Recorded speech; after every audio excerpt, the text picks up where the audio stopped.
আসসালামু আলাইকুম। আমি এখন বর্তমানে চাঙ্গি এয়ারপোর্টে আছি। তো গুরুত্বপূর্ণ কিছু বিষয় নিয়ে শেয়ার করতে চাই, যেটা হচ্ছে আমাদের আসলে অনেকেই জানা জরুরি। আসলে মালামাল ক্যারি করার যে বিষয়গুলো, সেগুলোই হচ্ছে আমাদের গুরুত্বপূর্ণ বিষয়। আমরা কি নিব, কি না নিব, সেটা হচ্ছে যখন ছুটি নিব তার আগে থেকে আমাদের চিন্তা ভাবনা করা উচিত। এক ভাই দেশে যাচ্ছিল, আমি তার ছবি নিচ্ছি না বা ভিডিও নিচ্ছি না, কিন্তু মালামালগুলো যে সে রেখে দিছে আসলে ওয়েট বেশি হওয়াতে, এটাই আমি আপনাদের সামনে দেখাইতে চাই। আসলে যখন ছুটিতে যাবেন তখন মালামাল হচ্ছে খুব ইম্পর্টেন্ট। আপনি কত কেজি নিলেন আর কত কেজি আপনার বুকিং আছে, এটা হচ্ছে জেনে শুনে বুঝে শুনে তারপর হচ্ছে আপনি প্যাকিং করবেন। বেশি ভালো হয় যে আপনি কিছু কম প্যাকেট করেন, কিন্তু বেশি হয়ে গেলে তখন কিন্তু আপনাকে ঠিক এভাবেই মালামাল মেপে চেপে তারপরে হচ্ছে এভাবে ফেলে রেখে যেতে হবে। তো এই হচ্ছে এক ভাইয়ের অবস্থা। আরও কিছু দেখাই। সেটা হচ্ছে এই যে আরও একজন ভাই, সেও মালামাল এভাবে খুলে রেখে দিছিল, পরে হচ্ছে অন্য এক ওয়েতে আরেকজনের কাছে দিতে হয়েছে। তো এটা হচ্ছে আসলে গুরুত্বপূর্ণ, যেটা হচ্ছে আমরা কত কেজি বুকিং দিচ্ছি, কত কেজি মালামাল নেওয়ার আমার এক্সেস ওয়ে আছে। তো এগুলো হচ্ছে ইম্পর্টেন্ট।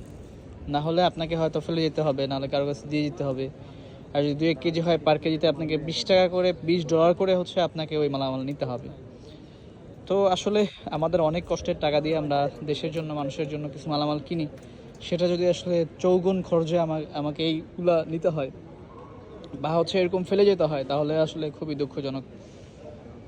তো আমরা যারা দেশে যাব, তারা এই বিষয়গুলোকে মাথায় রাখবো, যে আসলে আমাদের 2-1 কেজি বেশি হলে মালামালগুলো যেন এভাবে ফেলতে না হয়। দেখা যাচ্ছে হয়তো অমূল্য এক জিনিস বা অনেক মূল্যবান জিনিস, যেই হোক না কেন, তো এগুলা আমাদের মাথায় রাখতে হবে। এই যে দেখেন,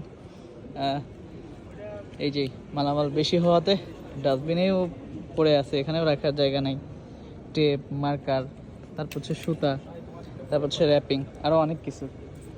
এই যে আরও একজন ভাই, হয়তো এটা সম্পদ কতটুকু আমি জানি না, বাট যার জন্য ইচ্ছে তার জন্য তো একটা গুরুত্বপূর্ণ একটা মেটেরিয়ালও হতে পারতো, কিন্তু আনফর্চুনেটলি বেশি হয়ে যাওয়াতে আসলে এই সমস্যাটা হচ্ছে। তো এখান থেকে আমি প্রবাসীদেরকে একটু